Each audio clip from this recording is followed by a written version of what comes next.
I wouldn't manage it with John because he'd want to be the boss. If they offered it to me, I'd grab it on my own. But I wouldn't want to be joint manager with John. No. John? Well, I wouldn't want to be manager or joint manager, to be honest. I did it for 7 years back, a long time ago, and that was enough for me. I wouldn't have any ambitions to do it. I will have great ambitions. You'd love to do it, wouldn't you? I would, yeah.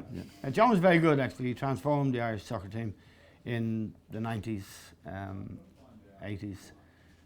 70s, I mean. 70s, yeah. 70s. Yeah. 70s.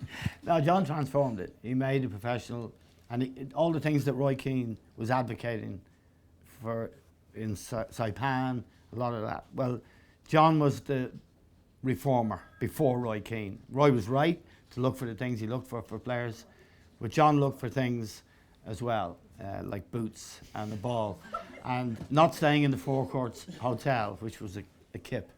And John did a lot of that stuff. But if Roy thought it was bad around the Saipan and before that, he should have been there when we were doing it. And John changed a lot of that. We played a lot of good football, and he was very, very good manager of the Irish soccer team. Took us into the modern era, what was then the modern era. Brilliant. But he wouldn't be as flamboyant as I would be, and I think we'd play better football and we'd be more entertaining if I was a coach. Perfect. Thank you very much. I would agree with that. They might not be winning. It's not about winning, it's about No, taking it's not, part. exactly. It's not about winning. No.